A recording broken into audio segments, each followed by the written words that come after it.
요사이에 만나는 사람들 치고 나 행복하게 1년을 지냈어 라고 말하는 사람들 거의 없습니다. 이런 표현 쓰더라고요. 그렇지 않은 줄 알았는데 왜 그런지 모르겠어요. 올해 참 어려워요 라고 하는 표현을 그냥 쉽게 하시는 분들이 참 많습니다. 그래서 어떤 때는요, 사람 만나는 게 겁이 나기도 하고요.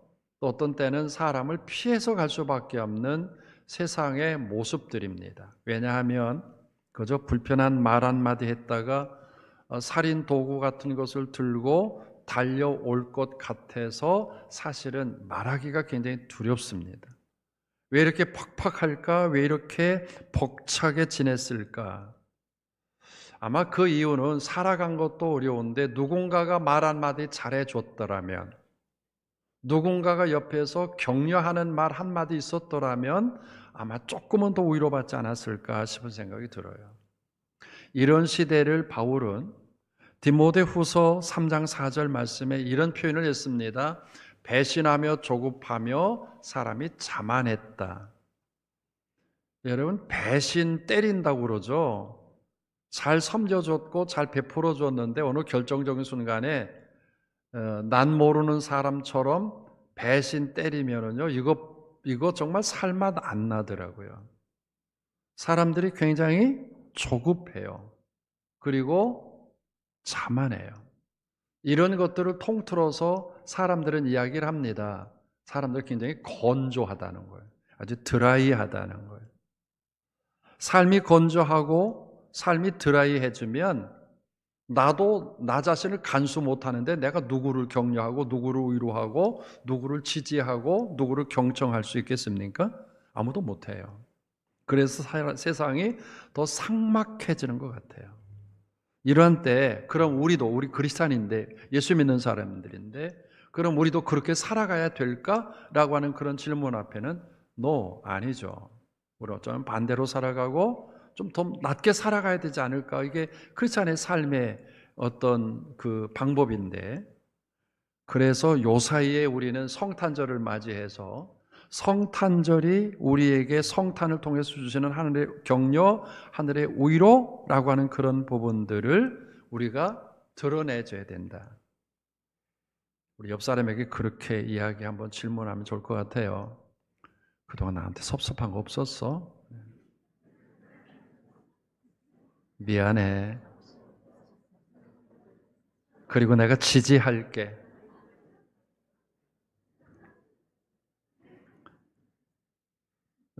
이렇게 사람들이 건조해지는 이유 중에 하나는 하나님 앞에 오롯이 서지 못했을 때 와지는 징조 가운데 하나입니다. 그게 이제 교만하다는 거예요.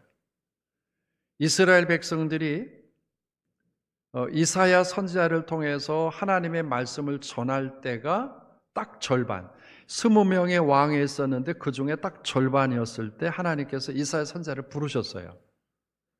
이스라엘의 역사의 절반이 됐다는 말은 최고점에 올라갔다는 거예요. 최고점에 올라갔으니 얼마나 교만했겠어요.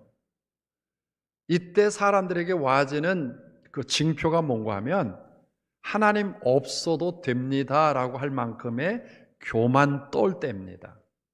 그때 하나님께서 이사야 선지자를 통해서 말씀하시기를 내가 산을 개간을 해서 아주 악산을 개간을 해서 좋은 포도밭을 만들고 거기에다가 극상품의 포도를 심어서 때가 되어서 열매 거둘 때가 됐기에 포도 열매를 거두고 갔더니 그 주인이 깜짝 놀랍니다. 이게 극상품의 포도를 거두는 게 아니라 들포도 맺혔다는 거예요. 얼마나 하나님이 당황했겠습니까?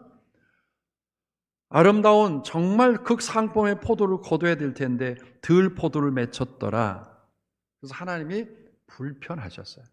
그래서 이사야 선지자를 통해서 이스라엘 백성들에게 이사야서 1장 5절부터 6절 말씀에 보면 이렇게 책망을 하십니다. 시작.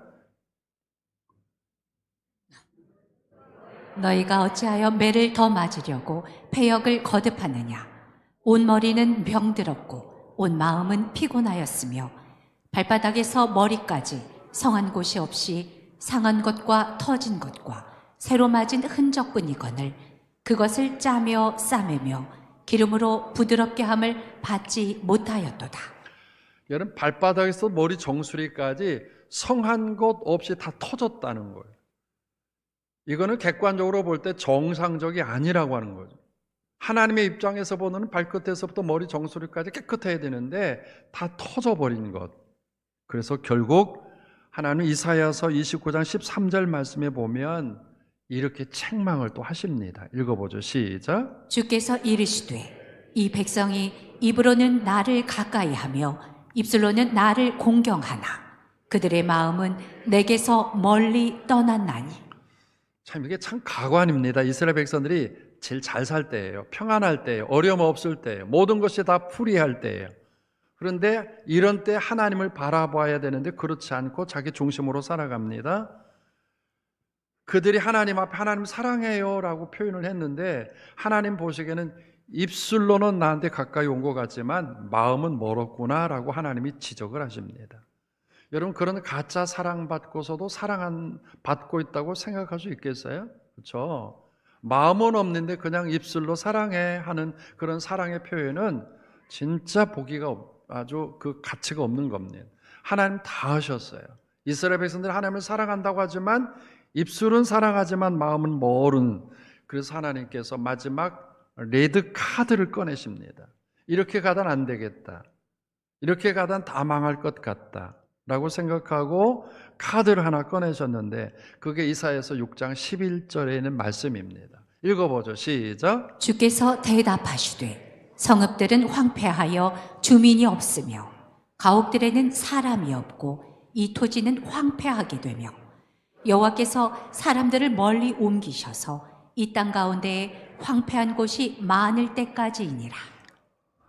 요사이에 그 이스라엘과 하마스 간에 그 전투를 하잖아요. 가끔 뉴스를 보면 폭격을 맞아가지고 그 가사 지역에 살던 사람들의 집들이 다 무너진 것을 보면, 야, 앞으로 어떻게 다시 재건축해서 살아갈까?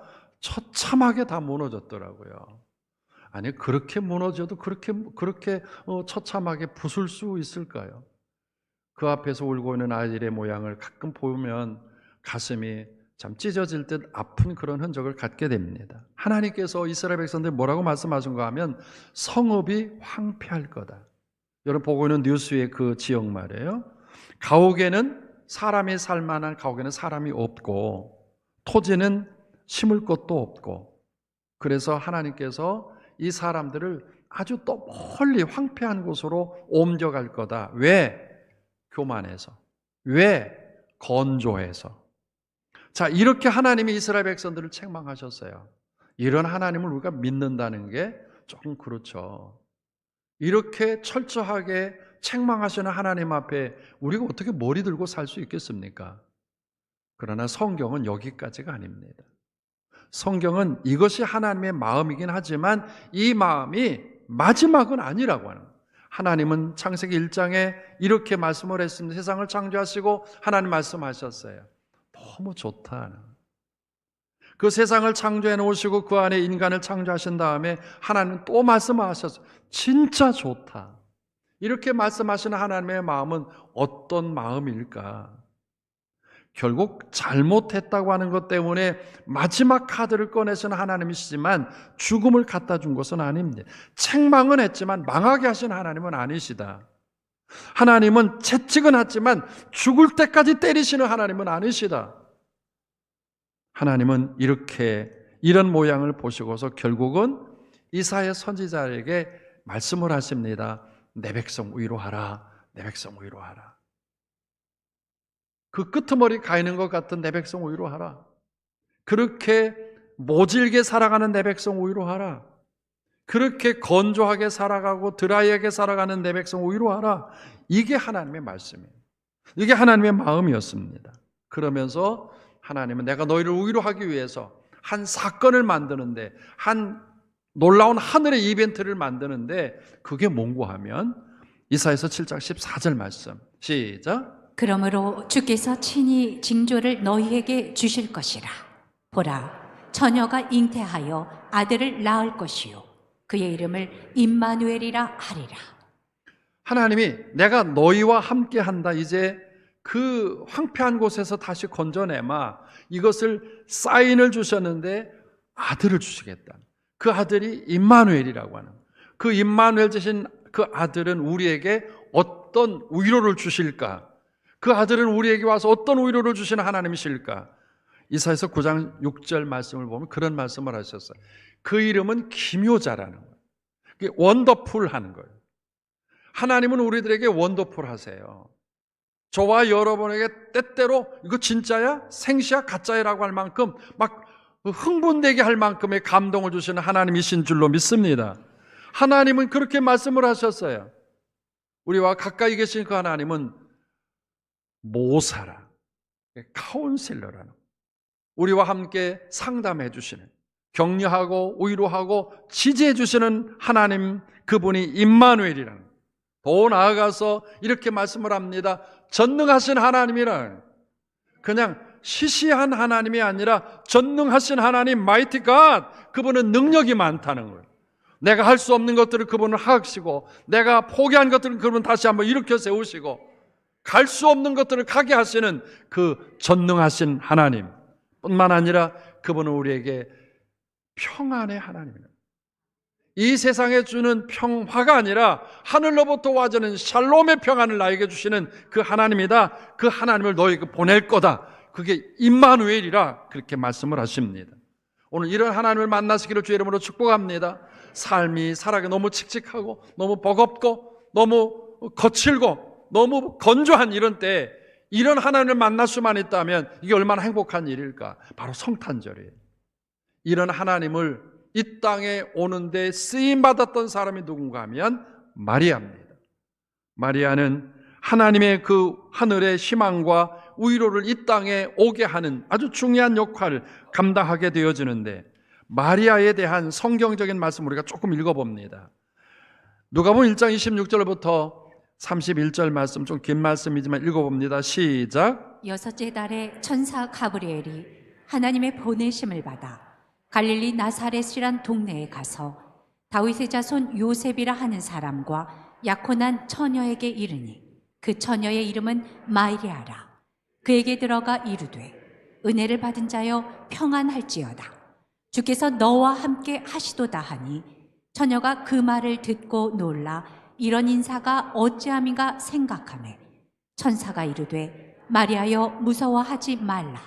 내가 하나님께 은혜를 입었느니라. 보라, 내가 잉태하여 아들을 낳으리니 그 이름을 예수라 하라. 아멘. 자, 이런 스토리를 좀 정리하면 이스라엘 백성들의 모양이 하나님 앞에서 버려질 수밖에 없는 대상이지만, 하나님은 이사야 선지자를 통해서 뭐라고 말씀하시는가 하면 끝이 아니다. 그게 끝이 아니다. 내가 너에게 아들을 보내마, 임마누엘 함께하기 위해서 아들을 보내마. 근데 그 아들이 이 땅에 올 때 쓰임 받아야 되는 사람이 한 사람이 있어야 되는데 그게 갑자기 마리아였다는 거예요. 마리아에게 어느 날 나사렛에 살 때 가브리엘 천사가 마리아에게 나타나서 말씀하시기를, 마리아야 은혜가 너에게 있을지어다, 평안할지어다, 너에게 잉태된다, 그리고 놀라지 말라, 하나님이 계획하셨다라고 갑자기 마리아에게 이런 말씀을 하셨어요. 생각해 보세요. 여러분이 마리아였다고 한다면 아닌 밤중에 뭐 홍두깨 같은 격인데 이게 얼마나 당황했겠어요. 결혼도 하지 않고 약혼밖에 하지 않은 이 마리아에게 임신했다고 하는 이 소식을 듣는 순간에 마리아가 얼마나 당황했을까? 얼마나 두려웠을까? 얼마나 염려했을까? 사실 성경에 보면 마리아가 자기가 잉태한 사실에 대해서 부모님에게 이야기하지 않았습니다. 이렇게 고민하고 있는 이 마리아, 누구로부터 위로받고 싶은데 아무도 마리아를 위로하지 않습니다. 이때 다시 천사가 나타나요. 누가복음 1장 36절부터 37절 말씀을 읽어보면 시작. 보라, 내 친족 엘리사벳도 늙어서 아들을 배었느니라. 본래 임신하지 못한다고 알려지니가 이미 6달이 되었나니 대저 하나님의 모든 말씀은 능하지 못하심이 없느니라. 갑자기 임신 소식, 잉태 소식을 들었던 마리아가 천사가 또다시 말씀하시기를 또 다른 사람이 임신했다는 거예요. 그게 누군가 하면 마리아의 손의 사촌이었던 엘리사벳이라고 하는 여인이었습니다. 놀랍게도 이 여인은 이미 결혼을 했고 그리고 나이가 많은 할머니격입니다. 그런데 이 할머니격인 엘리사벳이 임신했다는 거예요. 그리고 그 임신했는데 임신이 벌써 6개월이 지났다는 거죠. 이 소식을 듣는 순간에 마리아는 무슨 생각하는가 하면 동병상린, 같이 이 임신한 이 상황, 내가 엘리사벳에게 이야기를 하면 서로 위로가 되고 위로가 줄 수 있을 것 같아서, 격려가 되고 격려가 될 수 있을 것 같아서 마리아는 엘리사벳을 찾아가기로 작정합니다.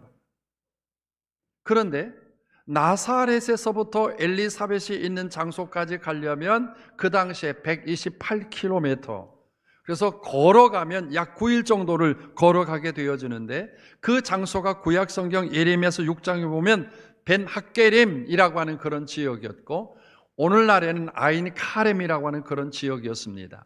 이 지역을 6일 동안 걸어가는 마리아는 무슨 생각을 했을까? 내가 엘리사벳을 찾아가면 엘리사벳은 뭐라고 그럴까? 나를 보면서 갑자기 나는 결혼해서 임신했지만 너는 결혼도 하지 않고 임신을 했어? 이게 무슨 일이야? 하고 또 책망받을 것 같은 그런 두려움으로 이 마리아는 9일 동안을 걸어갑니다. 9일 동안을 걸어가서 엘리사벳의 집 도착해서 문을 딱 여는 순간에 엘리사벳이 이런 이야기를 하는 겁니다. 누가복음 1장 43절부터 45절 말씀 읽어보죠. 시작. 내 주의 어머니가 내게 나오니 이 어찌 된 일인가? 보라, 내 문안하는 소리가 내 귀에 들릴 때에 아이가 내 복중에서 기쁨으로 뛰놀았도다. 주께서 하신 말씀이 반드시 이루어지이다. 오늘 저와 여러분 이게 마리아 심정으로 엘리사벳을 찾아가야만 합니다. 지금 엘리사벳을 찾아가는 엘리사벳 집을 찾아가는 중에 손의 사촌인 엘리사벳 집을 찾아갈 때 마리아가 얼마나 두근두근했겠어요. 문을 똑똑 두드리고 문을 딱 여는 순간에 엘리사벳과 눈이 마주쳤어요. 엘리사벳이 왜 왔니? 이 먼 길을 연락도 안 하고 왜 왔어? 이렇게 가슴을 이렇게 배를 만지고 있는 이 마리아를 보면서 솔직히 말해. 너 무슨 일이지? 아니 엄마한테 이야기하지 않고 왜 나한테 왔어? 말해봐. 이렇게 이야기할 법한 손의 사촌인 엘리사벳이요, 이렇게 이야기한 겁니다. 마리아야, 내가 문을 들고 들어오는 순간에 내 복중에 임신하고 있는, 이미 이 엘리사벳의 복중에 임신하고 있는, 6개월 전에 임신하고 있는 이 임신 대상이 누군가 하면 세례 요한입니다. 세례 요한은 예수님보다 6개월 먼저 왔고요, 예수님이 이 땅에 공생애를 시작할 때 세례 요한이 회개하라 천국이 가까웠느니라 하고 예수님의 가는 길을 닦아 주었던 사람이 세례 요한이에요. 이 세례 요한이 뱃속에 있다가 마리아가 들어오는 것을 보고 뱃속에 있는 이 태아가 막 뛰었다는 거예요. 막 뛰자 엘리사벳이 마리아를 보고 뭐라고 이야기한 자세? 내 어머니요 라고 말합니다. 야, 이거 뒤죽박죽 되는 거예요. 지금 이 상황에 뒤죽박죽 되는 일입니다. 손의 사촌이었던 엘리사벳이 마리아를 보고 뭐라고 이야기하는 거 하면 내 어머니요, 당신이 우리 집에 오는 순간에 내 복중에 있던 이 생명이 막 뛰기 시작을 합니다. 그러면서 이야기합니다. 하나님이 하셨습니다. 이 이야기를 듣는 순간에 마리아가 얼마나 위로를 받았을까? 주께서 하신 말씀이 반드시 이루어지십니다. 주님께서 하신 계획이 반드시 이루어지십니다 라고 그렇게 이야기하는 이야기를 듣고 마리아가 얼마나 휴 하고 위로를 받았을까? 저는 그런 생각합니다. 저와 여러분 모두가 다 하나님의 뜻이 있는 사람입니다. 동의하시죠? 어떻게 생겼든지 간에 우리는 하나님의 뜻 안에 있는 사람들이에요. 저도 그렇고 여러분도 그렇고 다 하나님의 계획과 하나님의 섭리와 하나님의 뜻이 있는 사람입니다. 그런데 이렇게 하나님의 뜻이 있는 사람임에도 불구하고 세상살이 하다 보니까 내가 너무 건조해진 거예요. 작은 소리 앞에 화를 내기도 하고, 이해하지 못하는 이야기 앞에 뒤집어 엎는 일을 하기도 하고, 갖가지 상처에 상처를 받고 있는 우리들입니다. 이런 우리들에게 누군가가 격려해주고 누군가가 위로해준다면 아마 살 맛 있을 것 같아. 근데 우리가 기억해야 될 건, 엘리사벳이 이 마리아를 보면서 하는 이야기가 너는 우연찮게 잉태된 게 아니라 하나님이 하셨다는, 하나님이 하셨다. 오늘 여러분의 삶의 자리가 어떤지 모르겠습니다. 그러나 여러분의 자리는 하나님이 하셨습니다. 하나님이 계획하셨습니다. 하나님이 준비하셨습니다. 막연하지 않습니다. 나에 대한 하나님의 계획은 막연하지 않습니다. 제가 며칠 전에 우리 교회 권사님 가정을 방문을 했습니다. 신방을 했습니다. 그 신방의 목적은 내가 권사님에게 무슨 위로와 격려를 해야 될 텐데 무슨 위로와 격려를 할 만한 말이 여기까지도 안 나오는 거예요. 왜냐하면 그 권사님은 이미 의사로부터 모든 의학을 동원해서 치료할 수 있는 방법이 아무것도 없다고 하는 진단을 받았습니다. 집에 돌아가십시오. 집에서 당신이 먹고 싶은 거 많이 먹고 그리고 하고 싶은 거 다 하고 기한은 한 달 정도. 이런 의사의 지시를 받은 이 권사님에게 내가 가서 무슨 위로를 할 수 있겠어요? 당신에게 하나님의 뜻이 있습니다. 하나님이 함께 하실 것입니다. 라고 이야기할까? 아니면 천국 갈 때가 다 됐는데 천국 준비해 주세요. 그렇게 이야기할까? 방문을 열기까지 아무런 위로와 격려의 말이 안 나는 거예요.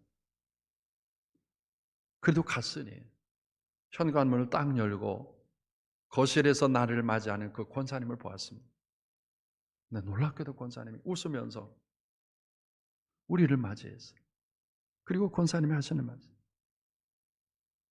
목사님, 죽음이 나를 둘러 짐친다 할지라도 나는 두렵지 않습니다.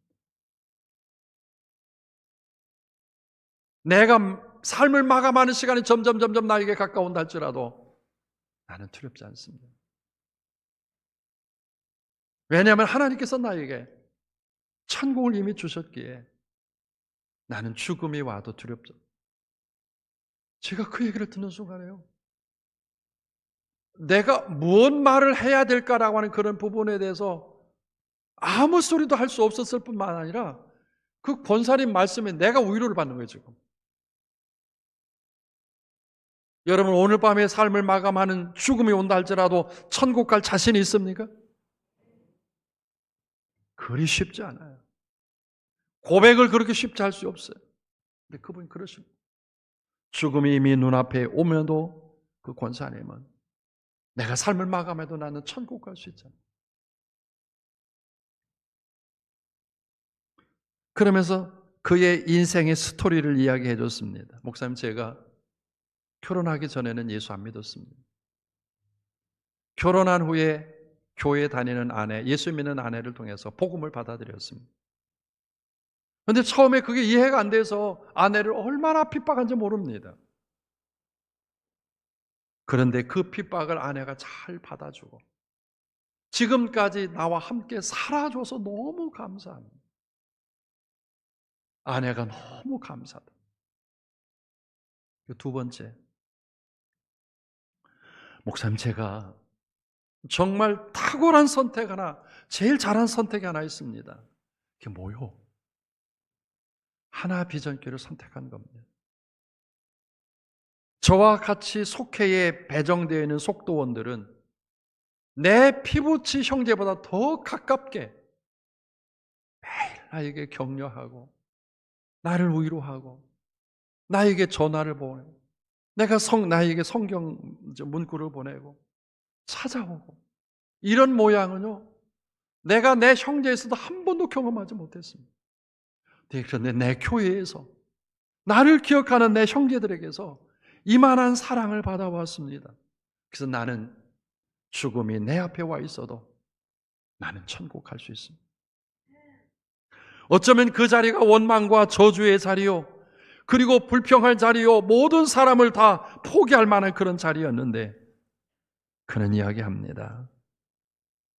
하나님은 나에게 아내를 주셔서 감사하고 그 아내 때문에 예수 믿어서 감사하고 그 믿음 잘 지키게 하려고 하나 비전교회를 허락하셔서 같은 남선교회가 나를 지금도 격려하는 것 때문에 소망으로 천국을 바라볼 수 있는 것에 대해서 너무 감사합니다.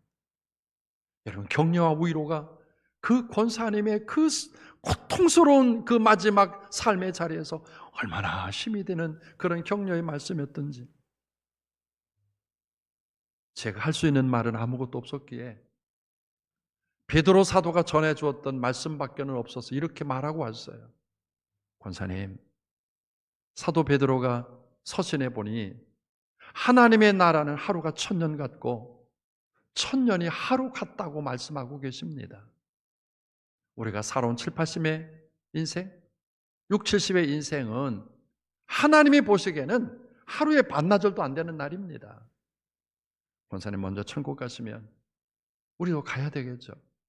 권사님, 격려하고 위로합니다. 주 안에서 샘 얻으세요. 그리고 인사를 하고 나왔습니다. 오늘 저와 여러분에 대한 하나님의 계획은 어떤 걸까요? 우리를 망하게 하시려고 계획하신 하나님의 계획일까요? 아니면 이스라엘 백성들을 향하여 이사야 선지자가 말씀하셨던 그런 모습의 모양일까요? 성경에 이사야서 49장 1절 말씀을 읽어보면 이런 표현이 있었습니다. 시작. 여호와께서 태에서부터 나를 부르셨고 내 어머니의 복 중에서부터 내 이름을 기억하셨으며. 아멘. 이스라엘 백성들에게 주신 하나님의 말씀입니다. 태에서부터 우리를 너를 부르셨고 내 어머니 복 중에서부터 내가 내 이름을 기억한다. 하나님은 우리를 부르셨고 우리의 이름을 아시는 뿐만 아니라 우리의 이름을 그분의 손바닥에 기록하신 줄로 믿습니다. 때문에 하나님은 이사야서 48장 9절 말씀을 보면 나를 위하여 노하기를 더디하실 뿐만 아니라 내 영광을 위하여 내가 너를 찾고 그리고 너에게 멸절하지 아니하리라 라고 선언하시는 하나님의 은혜입니다. 오늘 사랑하는 성도 여러분, 세상으로부터 주는 격려로 살아가겠습니까? 하늘로부터 와주는 성경 말씀의 위로로 살아가겠습니까? 세상의 위로도 필요하고 세상의 격려도 필요하지만 하늘로부터 와주는 성경 말씀으로 위로 삼고 하나님께서 말씀하시기를 내가 너와 함께 하겠다, 임마누엘이라고 하는 이 말씀으로 위로받아 이 거칠고 험한 세상을 당당하게 이겨나가는 우리 성도들 되기를 주의 이름으로 소원합니다. 자, 그렇다고 한다면 이 두려움에 떨었던 마리아는 그의 손의 사촌이었던 엘리사벳을 만나서 이렇게 위로의 말씀을 듣고 내 어머니요, 당신 복 중에 있는 생명도 하나님이 내셨고 내 복 중에 있는 생명도 하나님이 내셨는데 당신이 우리 집에 들어올 때 얼마나 하나님의 은혜가 강하든지 내 복 중에 있는 생명이 뛰놀더라고 라고 하는 이야기를 듣고 하나님이 당신과 함께 하십니다라고 하는 메시지를 들은 다음에 이 마리아가 어땠을까? 라고 하는 부분에 성경은 기록했어요. 마리아가 너무 해피해졌어요. 그 두려움은 사라지기 시작했고 그에게는 감사와 감격이 넘치기 시작을 합니다. 누가복음 1장 46절에 마리아는 이렇게 노래합니다. 시작. 내 영혼이 주를 찬양하며 내 마음이 하나님 내 구주를 기뻐한다. 아멘. 그동안 마리아는 두려웠어요. 마리아는 상상하지 못하는 그런 걱정 속의 삶을 살아갑니다. 그런데 하나님께서 엘리사벳을 통해서 그렇게 격려하고 위로하는 그 메시지를 듣는 순간에 마리아의 입술이 열려져 하나님을 찬송하기 시작합니다. 머뭇거렸던 그 두 다리가 머뭇거리지 아니하고 뛰면서 춤추는 사건으로 만들어지기 시작합니다. 저를 따라서 합니다. 내 영혼이 주를 찬양하며 내 마음이 내 구주를 기뻐하는도다. 동의하시면 아멘. 오늘 여러분의 삶의 여정들이 힘들고 지쳐도 오늘 주님의 이름으로 인해서 하나님의 말씀으로 인해서 찬양하며 기뻐 뛰는 여정이 되기를 주님의 이름으로 소원합니다. 그래서 누가복음 1장을 쭉 읽어가 보면 마리아가 그 두려움 속에 있다가 찬양하기 시작하랍니다. 그 찬양의 내용 가운데 누가복음 1장 48절 말씀에 보면 이런 고백을 해요. 나를 비천한 자리에서 건져주신 하나님이다. 여기 비천하다라고 하는 히브리어를 보면 쉐브르플레누라고 하는 말인데, 이 말은 여러분 비가 오면 이게 비가 오면 토사가 밀려서 어디까지 가는가 하면 하수구까지 가는 거예요. 사람들에게 무시를 당해서 어디까지 가는가 하면 저 하수구 그냥 그 마지막까지 가는 거예요. 그 냄새나고 더럽고 추한 데까지 가는 거예요. 근데 하나님께서 나를 비천하게 여기시고 건져내셔서, 성경에 1장 48절 말씀에 보면 사람들이 나를 복 있다라고 말하게 만들었고, 1장 50절 말씀을 보면 하나님의 긍휼함으로 가득 채웠다고 말씀을 하셨고, 마지막으로 가장 위대한 노래는 줄이고 있는 나를 가장 좋은 곳으로 배불리셨다라고 말합니다. 사랑하는 성도 여러분, 이제 하나님은 이 성탄절을 통해서 오늘 저와 여러분의 상황이 어떤지 모르지만 말씀을 하십니다. 임마누엘, 내가 너와 함께하마. 임마누엘, 내가 너와 함께하마. 때문에 여러분의 상황들을 이제 일어서서 여러분의 상황을 극복해서 내 영혼이 여호와를 찬양하며 내 마음이 하나님을 기뻐하는도다라고 하는 아름다운 찬양이 이 성탄절기에 살기 팍팍하고 하루를 견디기 너무 어려운 이때지만 하늘로부터 와주시는 이 말씀으로 위로받고 벌떡 일어서서 승리해가는, 다름질하는 우리 성도들 다 되기를 주의 이름으로 축복합니다.